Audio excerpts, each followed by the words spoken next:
Brian here with Canon Advisors Weekly Update for January 5th, 2022.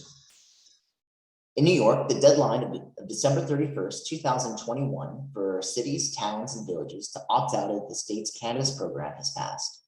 New York has more than 1,500 towns, villages, and cities, and the opt-out rate for dispensary operations is about 42%, with the opt-out rate for on-site consumption at about 48%. Also in New York, the state's hemp plan received federal approval from the USDA.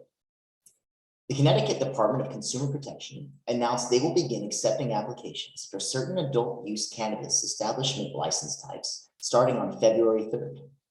In addition to unveiling upcoming deadlines and the number of available licenses per establishment type, the DCP says it will hold multiple lotteries on an ongoing basis, with the next period expected in the second half of 2022. Indiana lawmakers pre-filed bills for the 2022 session that would legalize marijuana possession, create an infrastructure for how to eventually regulate cannabis sales, and set rules for craft hemp flower. In Kentucky, Democratic House and Senate leaders are including legalizing medical cannabis as a top legislative priority for 2022. New Hampshire lawmakers pre-filed 2022 bills to decriminalize psilocybin and all drugs. The broad reform proposals coming as the legislature is also set to consider at least 6 measures to legalize marijuana in the new year.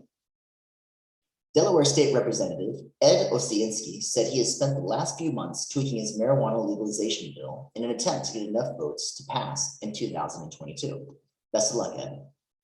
In Mississippi, Governor Tate Reeves hinted he may veto a medical cannabis bill unless there is a reduction in the amount of marijuana patients may buy from the daily purchase limit of 3.5 grams to 1.75 grams. However, the Mississippi Senate Judiciary Committee Chairman Bryce Wiggins said lawmakers are well positioned to override Governor Tate Reeves if he vetoes a medical cannabis bill. Montana recreational marijuana sales began, and the state's top cannabis regulator, Kristen Barber, confirmed the state's readiness for the cannabis program. Louisiana smokable medical cannabis flower sales launched. However, there is some frustration with prices from some stores ranging from $440 to $480 an ounce. New Mexico regulators published a checklist for marijuana retail business applicants.